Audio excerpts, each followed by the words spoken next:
Sam Rodriguez wiped his sweating palms on his uniform for the 10th time in 5 minutes. The translation device in his ear buzzed softly, reminding him that millions of lives depended on the words he would speak in the next hour. He stood in the massive diplomatic chamber of Harmony Point, a neutral space station that floated between human and Valkyrian territory. The chamber itself was a marvel of engineering. Its walls curved upward into a dome made of transparent metal, showing the stars beyond. Floating platforms held delegates from 12 different alien species, each platform designed for their specific needs. The Aquarian delegates sat in water-filled bubbles. The crystalline beings from Xerion stood on platforms that hummed with energy. And at the center, on the largest platform, sat the reason everyone was here today. Queen Kira of the Valkyrian Empire.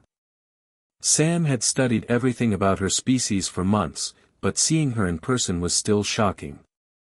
She was nearly 8 feet tall, with skin that looked like polished silver but changed colors based on her mood. Right now, it was a deep blue, which according to his briefings meant she was focused and serious. Her 4 arms moved with perfect grace, 2 resting on the arms of her crystalline throne while the other 2 gestured as she spoke to her advisors. Her crown was not metal or jewels like human royalty might wear. Instead, it was made of living crystal that grew from her forehead, branching upward like frozen lightning. The crystal pulsed with soft light, and Sam had read that it was connected to her nervous system, showing her true emotions to those who knew how to read it. "Remember, Sam," Ambassador Chen whispered beside him, "the fate of Earth rests on this translation. The Valkyrians have agreed to this meeting only because the Hive threatens us all. If we can convince Queen Kira to form an alliance, we might survive the next Hive wave." Sam nodded, though his throat felt dry. The war between humanity and the Valkyrian Empire had lasted 3 years. It started over a mining dispute in the Proxima system and quickly escalated when both sides discovered how different their approaches to conflict were. Humans fought with emotion and creativity. Valkyrians fought with cold logic and overwhelming technology. The Valkyrian ships looked like floating cathedrals made of crystal and metal. Their weapons could tear apart human vessels before they got close enough to fire back. Humanity had survived only because they were unpredictable. While Valkyrian battle computers calculated the most logical moves, human pilots did things that made no sense, and somehow those crazy moves worked. But now the Hive had arrived. The Hive was every species' nightmare. They were insects the size of shuttles with acid for blood and claws that could cut through starship hulls. They consumed everything in their path, turning entire planets into breeding grounds for more of their kind. 6 months ago, they had destroyed the Kepler colony, home to 50,000 humans. 3 weeks later, they had done the same to a Valkyrian outpost. "The Queen will speak now," announced the session moderator, a tall, thin being from the Neutral Council. "All delegates will observe silence protocol." Queen Kira stood, and the room seemed to grow smaller. Her presence filled the space, commanding attention from every being present. When she spoke, her voice carried clearly through the chamber's translation system. "Representatives of the human species," she began, her words formal and precise. "The Valkyrian Empire acknowledges your request for dialogue. We understand that the Hive threat requires consideration of all options, including cooperation with former enemies." Sam felt his heart beating faster. This was it. Everything depended on what happened next. "The Empire will hear your proposal," Queen Kira continued. "Speak, human translator, and let your words be clear." Ambassador Chen nodded to Sam. This was his moment. Sam had practiced the formal phrase in Valkyrian hundreds of times. The words were burned into his memory. Veltar Nash Kima meant, "we propose trade," or more formally, "we propose a trade partnership." It was the opening phrase for any diplomatic negotiation between species. Sam stepped forward, feeling the weight of every gaze in the chamber. The Valkyrian language was musical, with subtle tones that could completely change meaning. He had studied with the best human linguists, but Valkyrian was notoriously difficult for human throats to pronounce correctly. He took a deep breath, opened his mouth, and spoke. Veltar Nash Kira. The words left his mouth clearly, and Sam felt a moment of pride. His pronunciation had been perfect. But something was wrong. The chamber had gone completely silent. Not just quiet, but utterly silent in a way that made Sam's ears ring. Every alien delegate in the room had frozen. The crystalline beings had stopped their constant humming. The Aquarians had stopped moving in their water bubbles. Even the floating platforms seemed to have stopped their gentle bobbing motion. Sam looked at Queen Kira and saw something that made his stomach drop. Her silver skin had changed from blue to a bright golden color.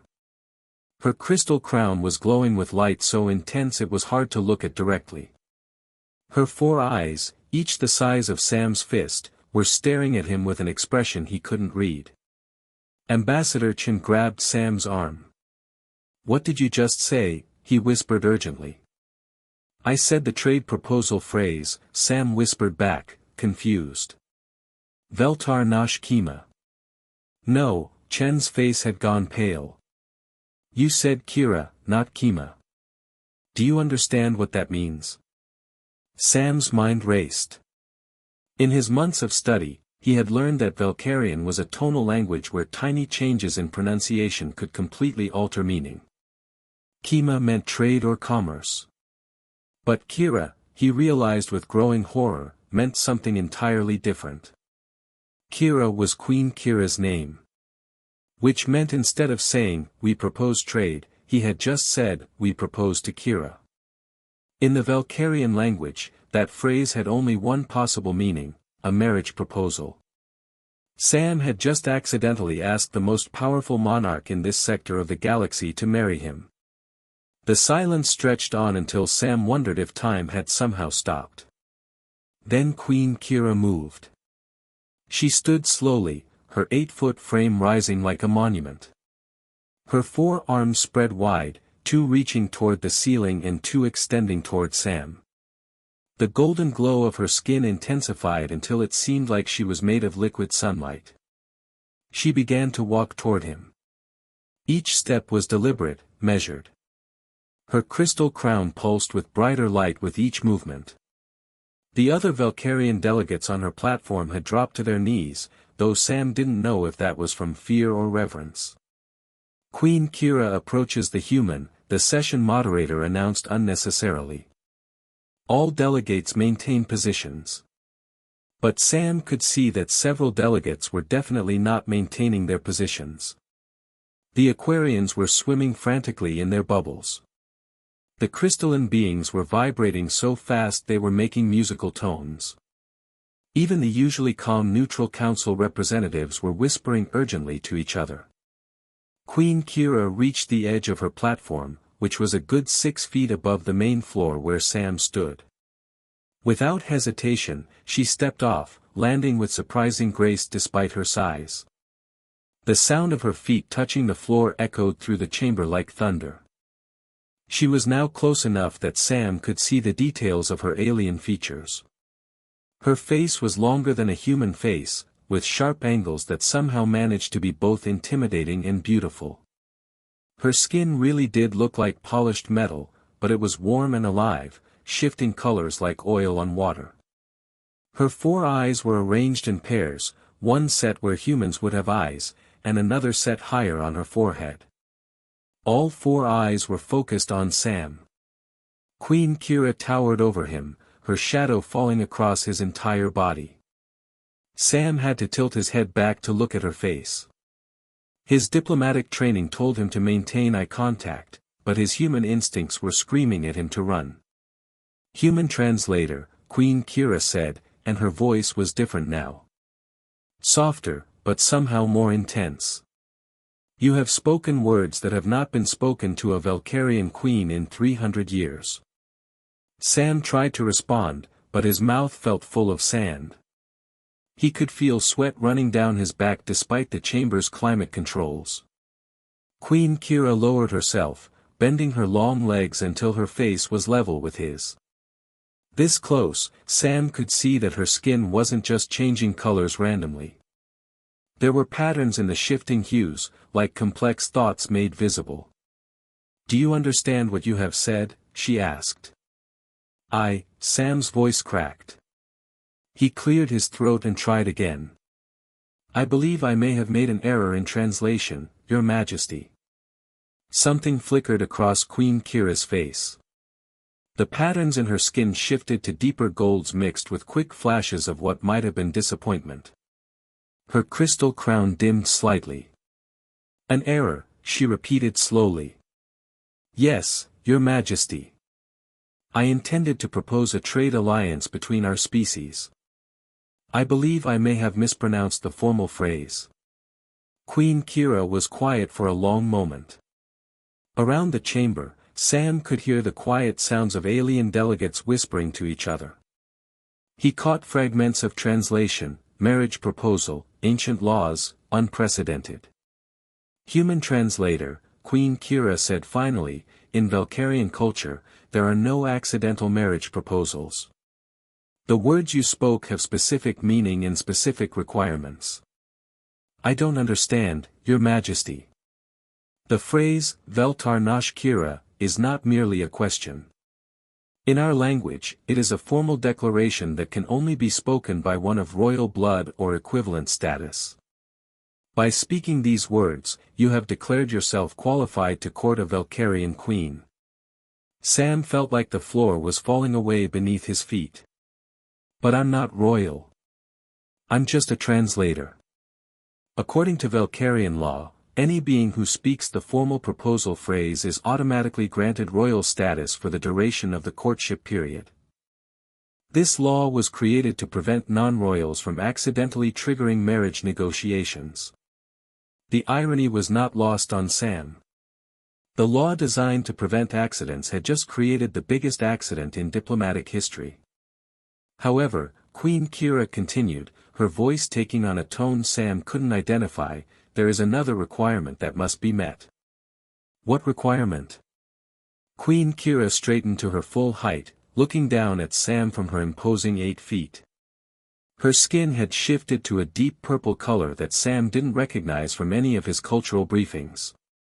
The crystal crown on her head was now pulsing in a slow, steady rhythm. "The proposal must be accepted," she said.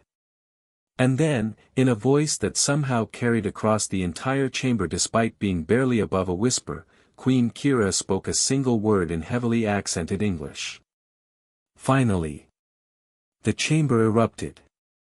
Sam stood frozen as chaos broke out around him. Alien delegates were on their feet, shouting in languages that the translation system couldn't keep up with.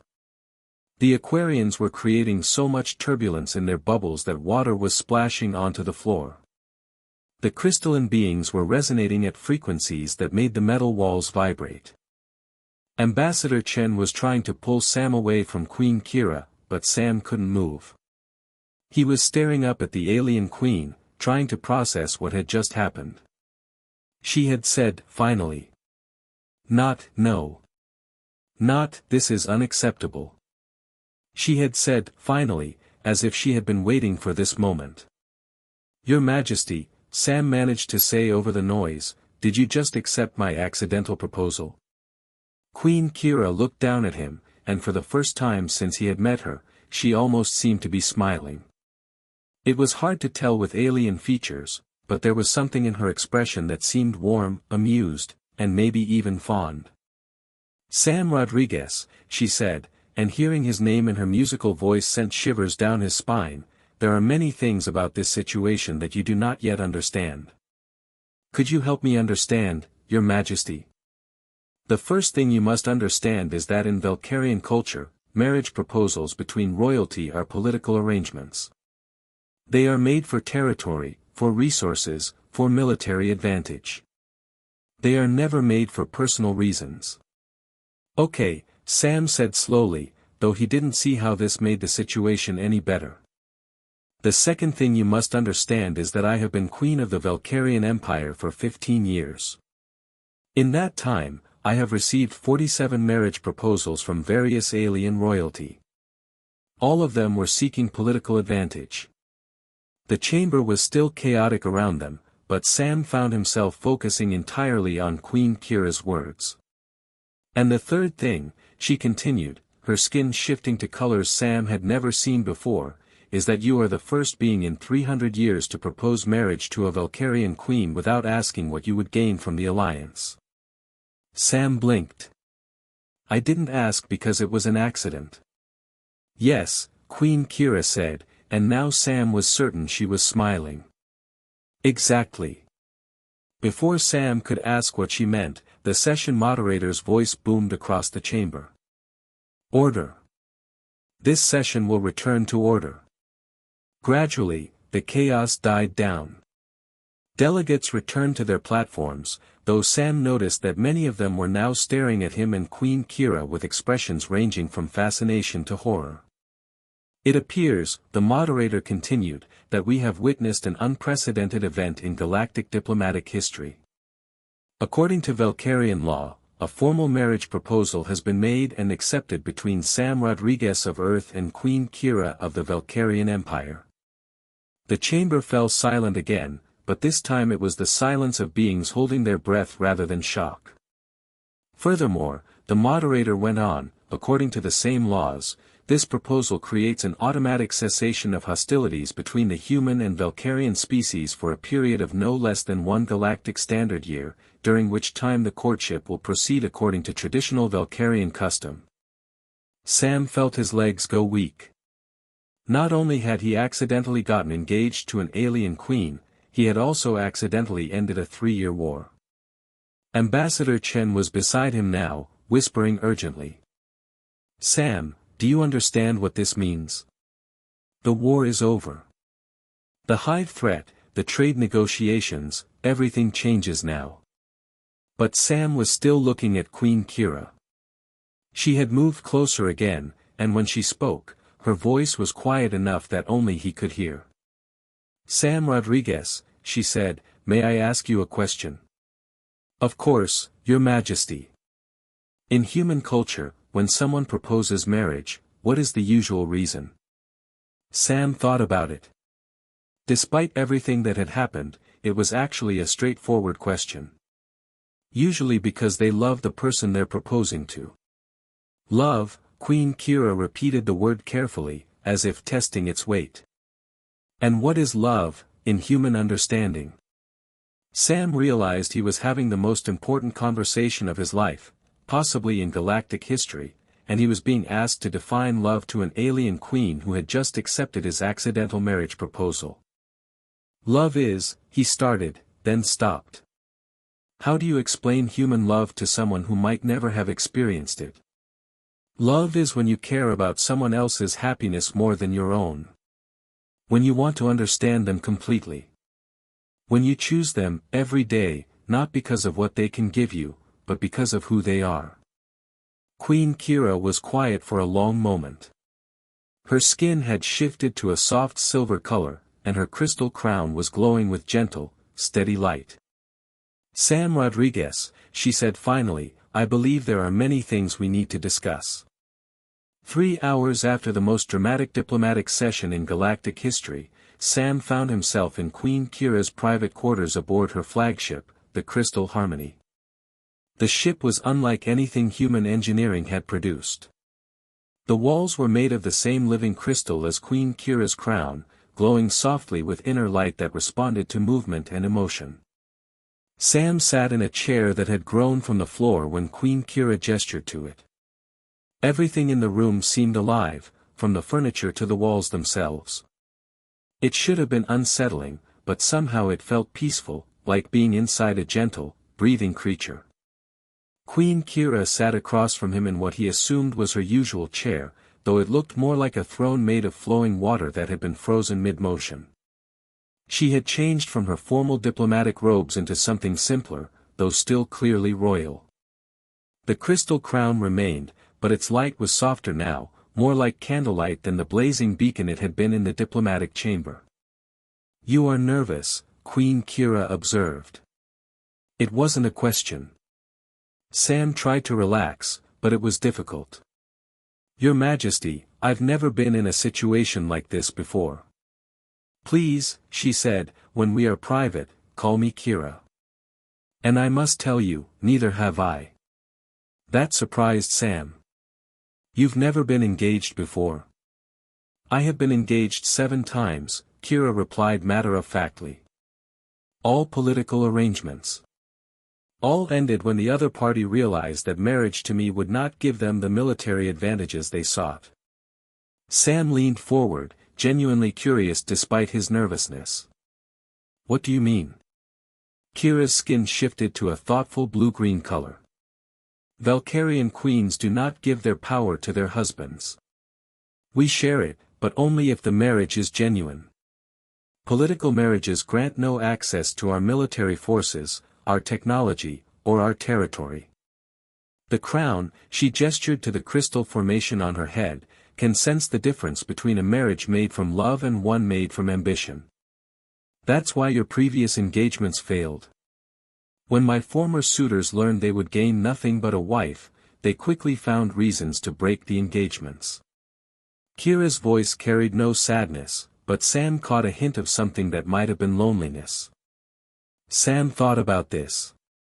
"So when I accidentally proposed, and you said, 'Finally,' what did you mean?" For the first time since he met her, Queen Kira looked uncertain.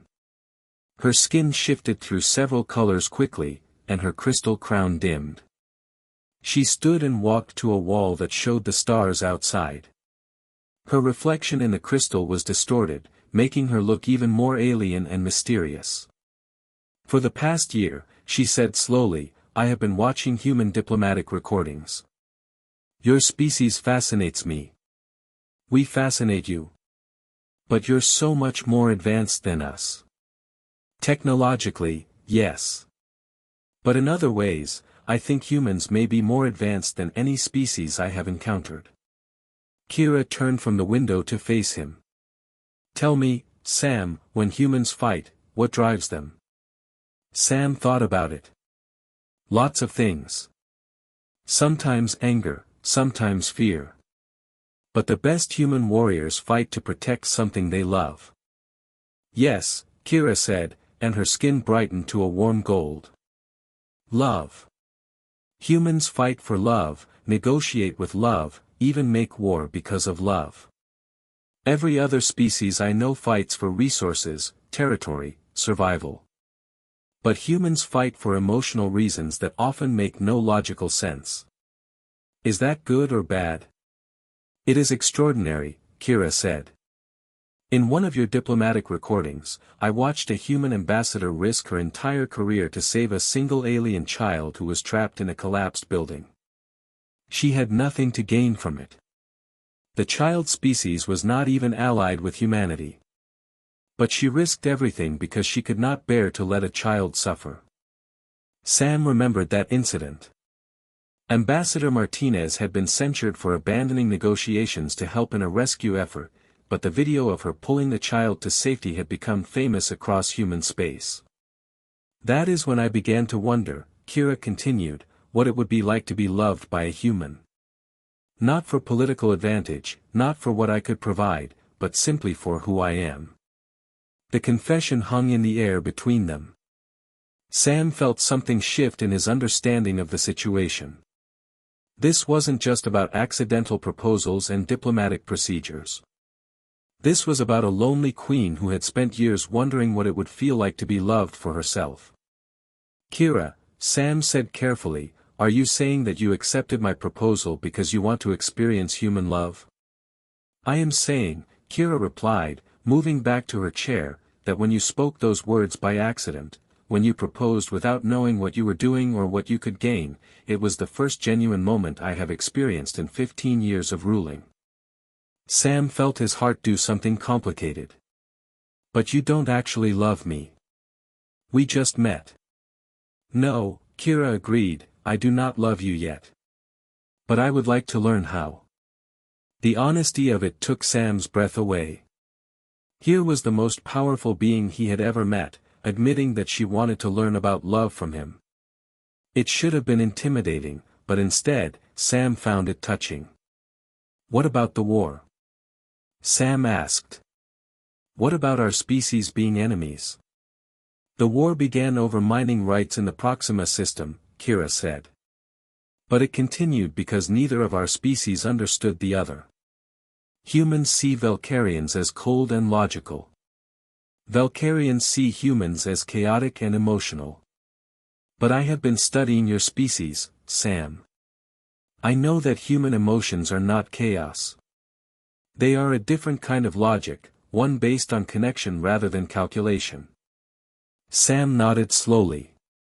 "And now? Now we have a chance to truly understand each other.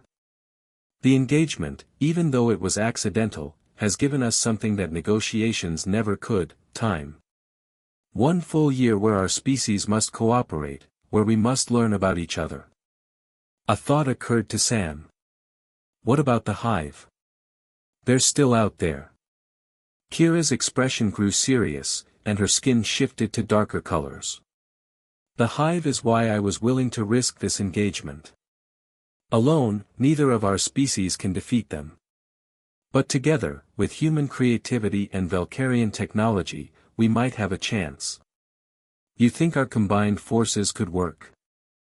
"I think," Kira said, "that human unpredictability combined with Valkyrian precision could be exactly what the galaxy needs. But it would require trust between our species. The kind of trust that can only come from genuine understanding." Sam was beginning to see the bigger picture. "So this engagement is about more than just us." "Everything a queen does is about more than herself," Kira replied. "But that does not mean it cannot also be personal." They sat in comfortable silence for a moment. Sam looked around the living quarters, noting details he had missed before. There were objects that seemed to be personal items, a collection of crystals from different worlds, what looked like books written in Valkyrian script, and surprisingly, a small device that was clearly human-made. "Is that a human music player?" Sam asked. Kira followed his gaze and her skin flushed a color that might have been embarrassment. "I have been studying human culture. Music is one of your most interesting creations. What kind of music do you like?" "I am particularly fascinated by what you call classical music. The mathematical precision combined with emotional expression creates something that resonates with Valkyrian minds but touches what you might call the heart." Sam smiled. "I love classical music too. My mother was a violinist." "Your mother was a musician?" Kira leaned forward, interested. "Yes. She played in the New York Philharmonic before the war. She always said that music was proof that logic and emotion didn't have to be opposites." "Wise words," Kira said. "I would like to meet your mother someday." The casual way she said it made Sam realize that Kira was thinking about this engagement as a real relationship, not just a political arrangement. The thought was both exciting and terrifying. "Kira," Sam said, "I need to ask you something, and I want you to be completely honest." "Of course. If this courtship becomes a real marriage, what happens to my life? Do I become Valkyrian? Do I have to leave humanity behind?" Kira considered the question seriously. In traditional Valkyrian marriage, the spouse of lower rank adopts the culture and responsibilities of the higher rank. But you are not traditional Valkyrian, and I do not want a traditional marriage. What do you want? "I want a partnership," Kira said. "I want someone who can help me understand humanity while I help them understand Valkyrian culture. I want someone who will challenge my decisions when they are wrong, who will stand beside me when they are right. I want what humans call an equal. But you're a queen with the power to destroy planets. How could we be equals?" Because, Kira stood and moved to another window, power means nothing without understanding. And understanding means nothing without connection. "You have something I need," Sam. Something more valuable than technology or military might. What's that? Hope. The word hung between them like a bridge waiting to be crossed. Sam stood and joined her at the window. Outside, he could see human and Valkyrian ships moving in coordinated patterns, already beginning to work together in ways that would have been impossible just hours before. Hope for what? Sam asked. Hope that two very different species can find common ground. Hope that love is stronger than fear. Hope that the future can be better than the past. Sam looked at Kira's profile as she watched the ships outside. Her alien features were becoming familiar to him already, and he was beginning to read the subtle color changes in her skin. Right now, she was displaying a mixture of determination and uncertainty that was surprisingly relatable. Kira, he said, I want you to know something. What is that? Even though my proposal was an accident, I'm glad it happened. She turned to look at him, her 4 eyes wide with surprise. You are? Yes. Because you're right about humans. We do fight for love, we do make decisions with our hearts. And right now, my heart is telling me that getting to know you, really know you, might be the most important thing I ever do. Kira's skin shifted to the brightest gold Sam had seen yet, and her crystal crown blazed with light. Do you mean that? I do. But I have one condition. What condition? We do this right. No political pressure, no species expectations. We take the time to actually get to know each other. If we fall in love, great. If we don't, we end the engagement as friends and figure out another way to keep our species working together. Kira was quiet for a long moment. You would risk the alliance between our species for the chance at genuine love? I would risk the alliance for the chance at something real. Because I think real love between us would create a stronger alliance than any political arrangement ever could. That, Kira said slowly, is the most human thing anyone has ever said to me. Is that good or bad? It is perfect.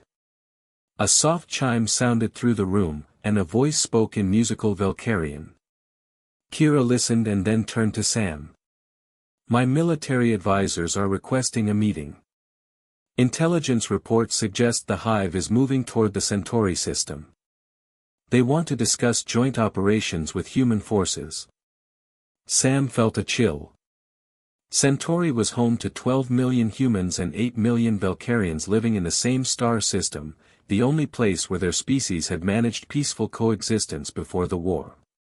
How long do we have? Sam asked. Perhaps 3 weeks before they arrive. Sam's mind raced. That's not enough time to fully integrate our forces. No, Kira agreed. But it might be enough time to prove that our species can work together when it matters most. She moved toward the door, then paused and looked back at him. Sam, will you attend this meeting with me? As my partner, not just as a translator. The request surprised him. You want me involved in military planning? I want your perspective. Human creativity in warfare has proven difficult for our computers to predict. If it is difficult for us to predict, it will be impossible for the Hive to predict. Sam felt a surge of something that might have been pride. I'd be honored to help. Good. And Sam? Yes. After we deal with the Hive threat, would you like to have dinner? Something simple, just the two of us. I want to hear more about your mother's music. Sam smiled. I'd like that very much. As they walked toward the door together, Sam reflected on how much his life had changed in just a few hours. This morning, he had been a translator hoping to prevent a war. Now he was engaged to an alien queen, helping to plan battles against humanity's greatest enemy, and somehow looking forward to a simple dinner conversation. The irony wasn't lost on him. By accidentally proposing marriage, he might have accidentally saved both their species. But more than that, he was beginning to think he might have accidentally found something he hadn't even known he was looking for, someone who challenged him to be better than he thought he could be. As they entered the corridor leading to the military briefing room, Kira spoke quietly. "Sam, there is something else you should know about Valkyrian culture." "What's that?" "We have a saying, the heart that chooses freely beats strongest. I chose to accept your proposal freely, without political pressure or royal protocol. That means, according to my people's beliefs, our bond has the potential to be stronger than any in Valkyrian history." "No pressure," Sam said with a smile. Kira's skin shifted to what Sam was learning was her amused color. "None whatsoever." As they approached the briefing room where human and Valkyrian military officers waited to plan their joint response to the Hive threat, Sam realized that their accidental engagement had become something much more important than either of them had expected. It had become hope for the future, proof that even the most unlikely connections could change the course of history. And for the first time since this whole crazy situation began, Sam was truly excited to see what happened next.